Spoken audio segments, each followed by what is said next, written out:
Salve, salve, gente boa, eu sou o professor Euclides, essa é a Escola Teófilos, bem-vindos a mais um Catequese Ponto a Ponto. O ponto de hoje é o ponto número 69. A revelação de Deus ao homem é um processo gradual. Neste processo gradual, nós percebemos, como diz o próprio número 69, Deus revelou-se ao homem, comunicando gradualmente o seu próprio mistério, por ações e por palavras. O item 69 do Catecismo, ele irá destacar que a revelação de Deus é a toda a humanidade. Claro, a gente diz assim, mas foi feito aos judeus. Não, a revelação é para a humanidade, ela não é patrimônio exclusivo, né, de um povo, ou de uma cultura, ou de uma religião. Não, a sua revelação, que ele tem para revelar para os seus filhos, e todos nós somos filhos de Deus. Então, essa lógica, ela é muito importante, porque a revelação de Deus à humanidade nos faz pensar e explorar esse tema de uma forma muito mais ampla. Por que revelação gradual? Porque a revelação de Deus ela vai ocorrendo não de uma vez só. Ela ocorre aos poucos, num processo que foi se desenrolando durante toda a história da humanidade. E eu posso dizer, a revelação ela está findada em Jesus Cristo, mas a manifestação do que foi revelado é presente na nossa vida todos os dias. Esse olhar para a abordagem gradual é essencial para entender como Deus se comunica com a humanidade e como as pessoas respondem a essa comunicação, aquilo que a gente chama vocação ao conhecimento de Deus.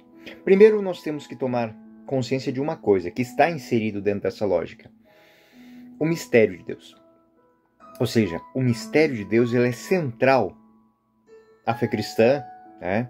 Essa revelação é um convite para que o homem compreenda e experiencie o mistério. O que é o mistério, então? O mistério é algo que está muitas vezes diante de nós, mas só será revelado a nós se nós o tocarmos, se nós nos incomodarmos, nos movimentarmos ao seu encontro. O próprio São Paulo diz na primeira carta aos Coríntios, no capítulo 2, no versículos 9 e 10, o seguinte: como está escrito, as coisas que o olho não viu e que os ouvidos não ouviram e não subiram ao coração do homem, são as que Deus preparou para aqueles que o amam. E a nós, porém, Deus revelou o seu Espírito. Então, São Paulo está dizendo que das tantas coisas que vão para o nosso dia a dia cotidianamente, aquelas coisas que fogem ao nosso senso comum, que fogem ao nosso olhar corriqueiro, essas Deus revelou ao nosso coração através do seu Espírito. Então, dentro dessa lógica, nós temos que entender que é uma ação de Deus. Ou melhor, ações de Deus. As ações de Deus na história da salvação são um aspecto crucial para a revelação. Por quê? Porque elas não acontecem no nada. Ou seja, existe para cada revelação de Deus no Antigo Testamento, na história da humanidade, um propósito. O Antigo Testamento ele vai narrar diversas intervenções de Deus. A criação, a escolha de Abraão, a libertação do povo de Israel da escravidão do Egito e a entrega, a outorga da lei no Sinai. E cada uma dessas ações é uma forma de Deus se revelar ao homem e comunicar o seu plano. Então, tudo isso e eu posso dar ênfase aqui a uma continuidade, continua a acontecer não como revelação, mas como compreensão da revelação todos os nossos dias, todos os nossos momentos. O Salmo 77 tem uma expressão no versículo 14 e 15 muito interessante. Ele os guiou durante o dia como uma nuvem e toda a noite como uma luz de fogo. Ele fendeu as rochas do deserto e deu-lhes água como abismo, como de um abismo. O texto ele vai dizer que em tempos de alegria, em tempos de tristeza, em tempos de iluminação, em tempos de trevas, Deus se manifesta ao seu povo. Em tempos de secura, Ele nos dá água. Ou seja, Deus está conosco. Deus está sempre ao nosso lado. E como é que Ele está ao nosso lado? Como é que Ele está diante de nós? Através da sua palavra. Como um pai ao redor de sua mesa, Ele nutre os seus filhos com o conhecimento, com a reflexão, com os exemplos. Além de todas essas ações, Deus revela-se por meio da palavra, sobretudo as escrituras sagradas que são consideradas a mais significativa de suas comunicações. A palavra de Deus, como é que nós entendemos ela? Como um testemunho da revelação divina que culmina em Jesus Cristo.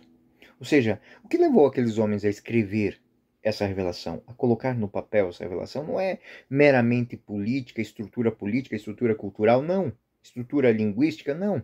Esses homens tinham, acima de tudo, um propósito maior, que era fazer com que aquela palavra que os havia ajudado passar por desertos, passar por montanhas, passar por guerra, sofrimento, fome e celebrar momentos de alegria, de euforia, de abundância, chegassem a outros povos, chegassem a outras gerações. Então essa é a grande importância da Sagrada Escritura. Tanto no Antigo Testamento quanto no Novo Testamento, porque elas contêm a palavra de Deus, que é muito mais do que um conselho. Ela é fonte de vida e de esperança. A segunda carta de São Paulo a Timóteo, capítulo 3, 16 e 17, é dito o seguinte: a Sagrada Escritura, toda ela é inspirada por Deus. É útil para ensinar, para encaminhar, para corrigir, né? Para instruir em justiça, para que o homem de Deus seja perfeito e perfeitamente habilitado para toda boa obra. Então, essa lógica que existe na Sagrada Escritura é uma lógica que emana graça, emana esperança. E podemos dizer que é na mesma lógica em que nós dizemos muitas vezes, João 1,14, e o Verbo se fez carne e habitou entre nós. A mesma palavra que construiu nações, que construiu esperança, que construiu cultura, que libertou povos, que libertou o povo de Israel, as tribos de Israel, agora ela vem libertar a humanidade. Então, agora muito mais que som, que escrita, ela se torna carne, ela se encarna em Jesus Cristo. Jesus é a palavra de Deus feito carne. A vida e os ensinamentos de Jesus são a expressão máxima dessa revelação. Ele não apenas comunica a palavra, mas é a própria palavra que se revela ao Pai. E aqui é algo muito bonito, quando a gente vai a uma celebração da palavra ou da Eucaristia, nós vemos que a mesma dignidade dada ao pão eucarístico, às espécies eucarísticas, é dada também à palavra. Né, o acompanhamento na procissão de entrada com as velas, com o incenso, com a cruz, depois a reverência, o incensário, é o mesmo o mesmo grau de dignidade. Por quê? Porque ali é o fonte, ali é o ponto culminante, ali é a fonte de toda essa experiência. Ou seja, o Catecismo da Igreja, no número 65, que nós já vimos, somente na palavra de Deus encontramos a verdadeira revelação de Deus e seu amor. Então, é uma revelação que se dá no tempo. Basta estar com os olhos e com o coração aberto que isso irá acontecer. Por quê? Porque Deus se revelou de forma progressiva ao longo da história. E isso é muito bom os catequistas dizerem para os catequizandos, né? Os teólogos ensinarem para os seus discípulos. Entendam que também na nossa vida a revelação de Deus se dá de maneira progressivamente. A maneira com que eu entendi a Sagrada Escritura quando era criança é totalmente diferente. Por quê? Porque eu amadureci. Porque a palavra me amadureceu. Da mesma maneira que vocês entendem muitos temas bíblicos, teológicos, que os seus catequizandos, eles também um dia vão entender de maneira diferente aquilo que vocês estão aprendendo, ensinando hoje. E isso demonstra um profundo respeito à liberdade humana de Deus, da parte de Deus. Mas também demonstra um desejo de relacionamento autêntico.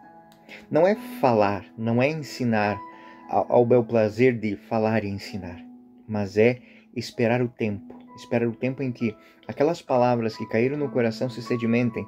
É a palavra do semeador, enfim, que cai, e cada um no seu tempo, da sua maneira, vai produzir na maneira em que houve o cultivo dessa palavra. Quando falamos de palavra de Deus, quando falamos de revelação, não podemos deixar de lado, e algo que o texto 69 nos apresenta, o papel dos profetas. Os profetas, eles desempenharam um papel crucial na revelação de Deus, comunicando a vontade do povo. Eles são aquele instrumento que ajuda a interpretar a história e a entender as ações. E aí, muitas vezes a gente se faz uma pergunta, né? Profetas. Quem são os profetas? Acima de tudo, pessoas que vivem a palavra. Porque não se entende um dialeto se eu não estudo ele, se eu não vivo ele, se eu não exercito ele. O dialeto de Deus, a voz de Deus, a palavra de Deus, só é compreendida por aqueles que conhecem o seu linguajar. Então os profetas são instrumentos que ajudam a interpretar. Por quê? Porque eles vivem. Todas as vezes que eles viram aquilo acontecer na sua história, na sua vida, na sua caminhada, aconteceu isto. Então eles estão habilitados para dizer que quando isso acontece, a repercussão disso é esta. Então interpretar a história, entender as ações de Deus, é próprio de homens e mulheres que têm a capacidade de viver a palavra. De não colocar ponto, vírgula e apóstrofes. Pessoas que a tomam, a vivem e a experimentam. É alguém que, como um cozinheiro, coloca os ingredientes na medida certa, da forma correta, e sabe que o resultado será aquele. A palavra de Deus, ela não dá saltos. Então, ela é paulatina, mas ela não dá saltos. Ela não dá saltos por quê? Porque cada pessoa, na sua individualidade, na sua intimidade com Deus, ela tem o seu. Então, essa intimidade não pode ser disforme. Isso é muito importante ser dito aos catequizandos. Por quê? Porque talvez muitos deles não entendam, porque não nasceram num terreno propício para a palavra de Deus crescer. Mas hoje estão aí junto convosco. Então, experimentem, aproveitem este momento de entender a palavra de Deus, de compreender a palavra de Deus. Uma palavra, um versículo, uma palavra que seja, ela deve ser meditada, ela deve ser degustada, ela deve ser entendida, meditada. Isaías 43:10 diz o seguinte: Vós sois as minhas testemunhas, diz o Senhor, e o meu servo é quem escolhi, para que saibais e creais em mim e entendais o que sou. Ou seja, as pessoas que vivem a palavra de Deus, elas entendem o que Deus fala, ela compreende o que Deus fala. Por isso que quanto mais eu busco entender e compreender, menos sou dependente de explicações. O óbvio se faz. O óbvio se faz. Então, isso é muito importante que se diga. Não é porque eu sou católico, não é porque eu sou um estudioso, não é porque eu sou catequista, não é porque eu sou teólogo, não é porque eu sou que eu vou entender a palavra de Deus. Eu só vou entender a palavra de Deus e só poderei falar em nome de Deus usando aquela palavra quando eu vivê-la, quando eu entendê-la em mim, na minha vida. Quando, como diz João, o verbo divino se fizer carne e habitar em mim. Estou parafraseando aqui. Então essa evolução da compreensão, ela é extremamente importante. Por quê? Porque a revelação não é apenas um conjunto de verdades. É um processo de compreensão das verdades. Se eu pegar e desenhar uma placa de pare e colocar no lugar onde que as pessoas não entendem aquela língua, tanto faz como tanto fez. Se eu pegar um símbolo e colocar num ambiente onde as pessoas desconhecem o significado daquele símbolo, tanto faz como tanto fez. Agora, quando eu entendo o significado daquilo que está sendo dito, daquilo que está escrito, cada etapa, ela será interpretada à luz de um dom interior, que nós, batizados, sabemos que é o Espírito Santo que habita em nós. E levando cada pessoa, cada catequizando, cada cristão, a uma compreensão mais profunda do mistério de Deus. O Concílio Vaticano II, na Dei Verbo número 12, diz o seguinte: a Igreja sempre ouviu com grande respeito a palavra dos santos padres e sempre as considerou como fonte de autêntica interpretação da Sagrada Escritura. Então, a Igreja, ela, mãe, mestra, e todo cristão, sacerdote, profeta e rei. O magistério da Igreja, ele tem um papel fundamental para transmitir essa interpretação e revelação de Deus. A Igreja, que é guiada pelo Espírito Santo, assegura que a mensagem revelada, ela se mantém e permanece pura e autêntica. E aí nós temos outro tema falamos de profetas, agora vamos falar de tradição.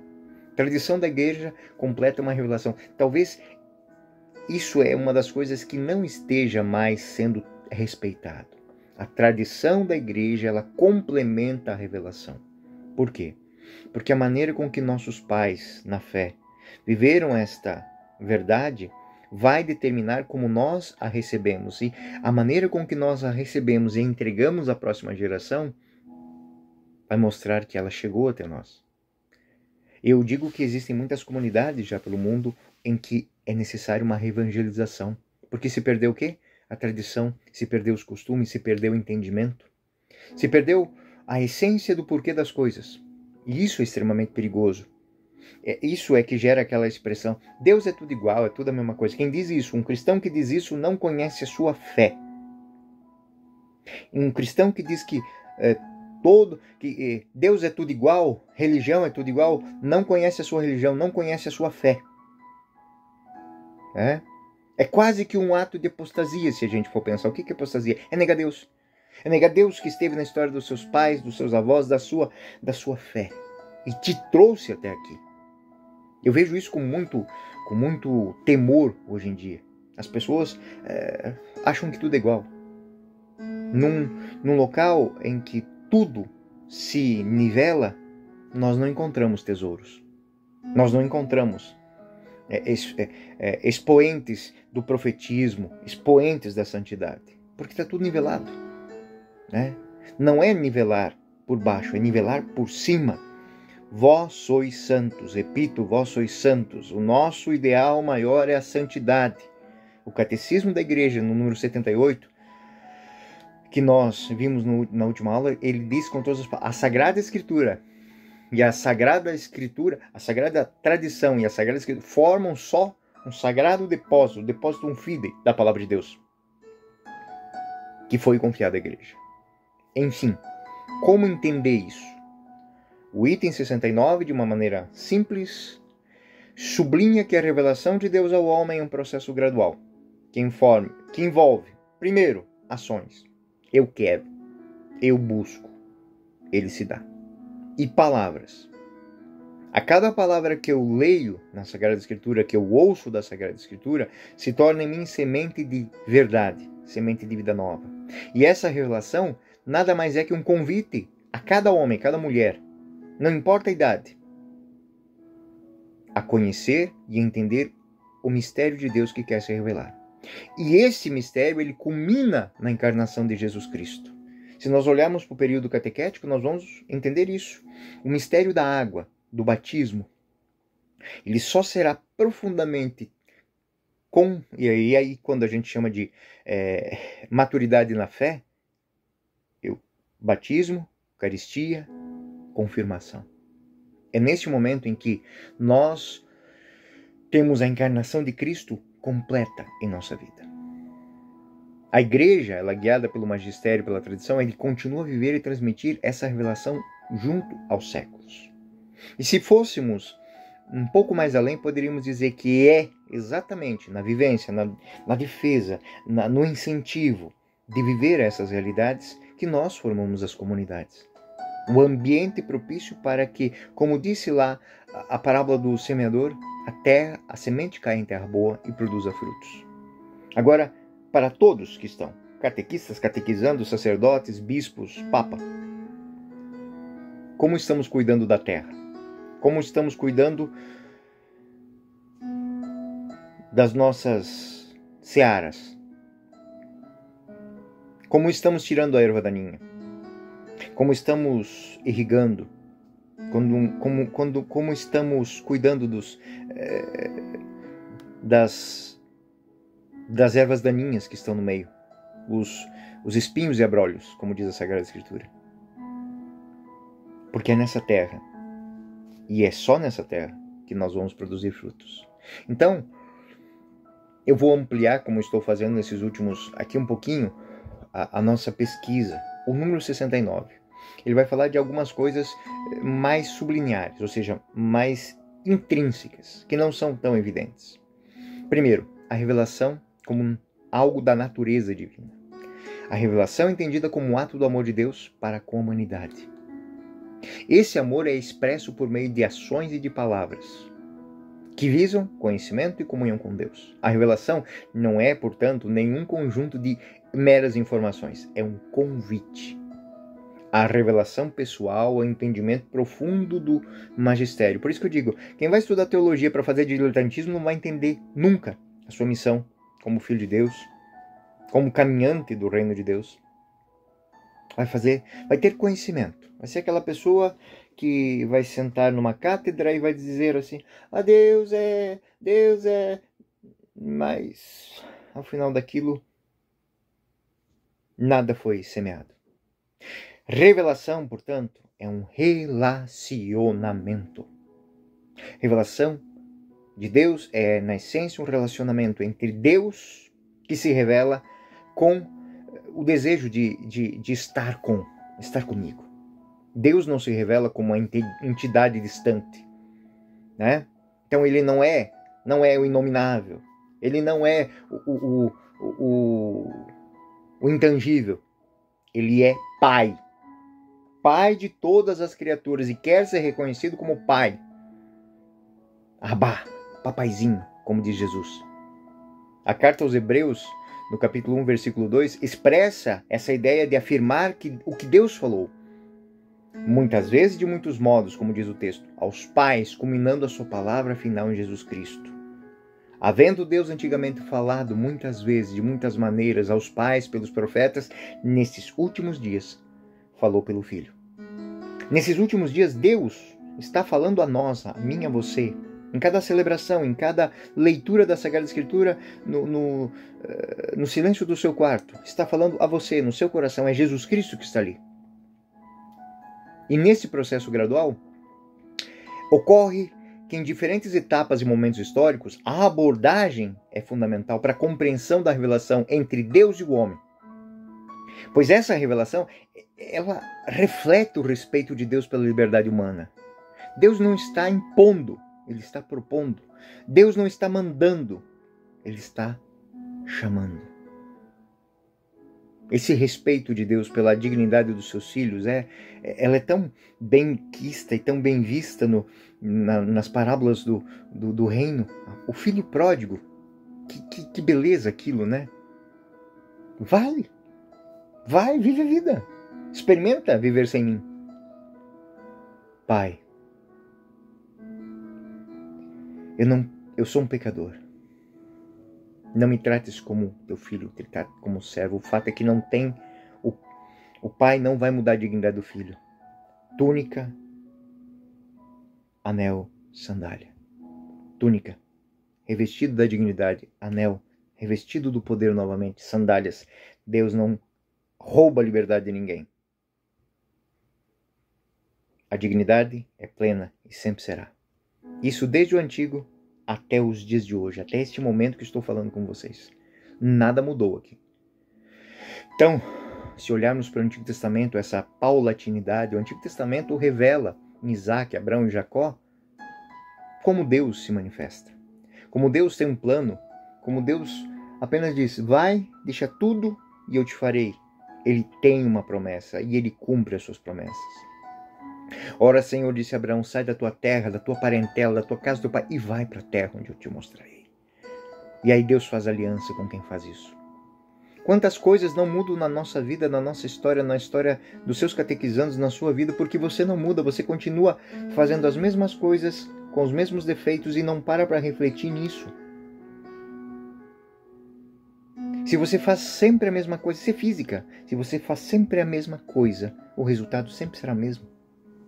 Física, né? A palavra de Deus não dá saltos. A entrega que Deus fez a Moisés no momento crucial da revelação é uma entrega que dá à humanidade uma orientação religiosa que compreende o quê? Um caminho de santidade, mas que exige do homem o quê? Obediência e justiça nas medidas e segundo o que ele disse. E aí o milagre acontece. Êxodo 21, 7. Nós temos isso lá.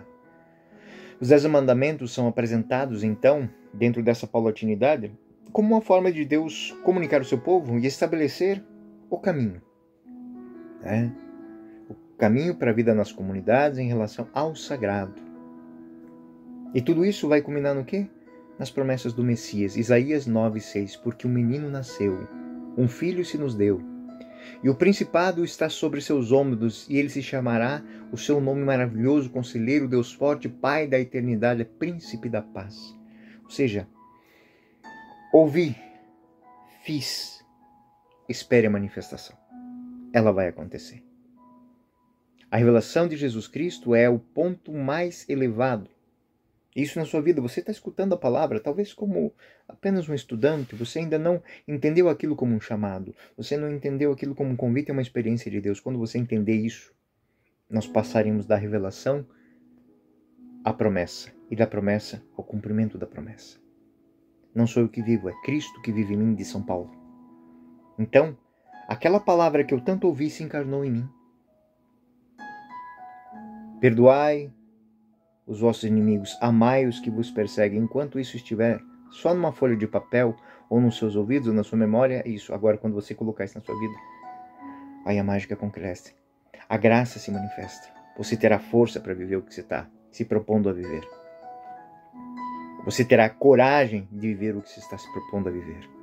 É a encarnação que se torna o evento central. É o momento em que ninguém tira mais as suas convicções. Pode acontecer, pode cair o mundo, pode destruir, pode estar diante de cataclismas, guerras e pandemias. A sua fé se torna intangível, porque você foi da morte à ressurreição. E Jesus Cristo passa a se revelar como caráter especial da bondade de Deus, a misericórdia e o amor. Essa é a lógica. O Verbo se faz carne e habita entre nós.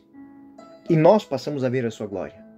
Em nós, na nossa vida, na nossa história. E isso passa a chamar a atenção e nós nos tornamos profetas. E isso vira tradição na nossa família e aí nós constituímos o quê? Morada de Deus. Quando olhamos lá para o Sermão da Montanha, ele não apenas fala, mas revela o Pai através da própria vida. Bem-aventurados, bem-aventurados. Cada bem-aventurança é um convite à manifestação de Deus na vida das pessoas. Então, recebam bem, interpretem bem a palavra de Deus. E aqui fica o convite. Transformem isso que vocês meditam, isso que vocês recebem na tradição das suas vidas. O que é tradição? É um hábito. O hábito é a repetição de coisas boas. O vício, a repetição de coisas más. Então a tradição cristã nada mais é que a repetição de coisas boas na vida cotidianamente. Porque a sua idoneidade, ela complementa, ela é a extensão da proclamação da palavra de Deus que você faz. Porque Jesus proibiu os demônios de falarem o seu nome. Porque não era digno deles, porque eles não faziam parte daquela tradição. Elas não faziam parte da tradição da obediência. Eles eram os rebeldes. Então a palavra de Deus na boca de um rebelde não tem peso nenhum. Mas a palavra de Deus na boca de um santo, na boca de um mártir, é explosiva, é transformadora, é restauradora, é generadora, é fermentadora de novos. Sangue de cristãos, semente de novos. Sangue de mártires, semente de novos cristãos.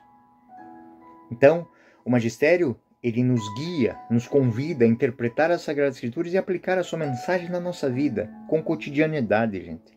Não ficar parado no tempo antigo, nem na Idade Média, nem na Idade Moderna, não, nós estamos vivendo hoje. Hoje eu estou falando com vocês através de um código. Estou falando a vocês através de um código de computador. A Sagrada Tradição, a Sagrada Escritura, elas estão depositadas nas palavras que eu estou dizendo para vocês, para que cheguem através de vocês com aquilo que eu tenho hoje. Uma gravação de vídeo, de áudio, que está numa plataforma do YouTube. Posso estar usando outra já nesse momento. Mas é o mesmo Deus que fala para você. Para a sua vida, para a sua caminhada, para a sua missão, para a sua vocação. Você catequista, conclua isso na sua vida. O item 69, ele vai sublinhar que a revelação de Deus ao homem é um processo contínuo, que envolve ações, palavras ao longo do tempo e da história. E essa revelação culmina na pessoa de Jesus Cristo, na palavra encarnada. Mas ela só será valorosa para mim, importante para mim, através da igreja, da revelação preservada e interpretada, permitindo que cada um de vocês, cada um dos fiéis que está ouvindo isso, faça comunhão com Deus, através daquilo que compreendeu do chamado, compreendeu da experiência e compreendeu do ensino. Eu sou o professor Euclides e essa é a Escola Teófilos. E esse foi mais um Catequese Ponto a Ponto. Fiquem com Deus. Até o próximo ponto.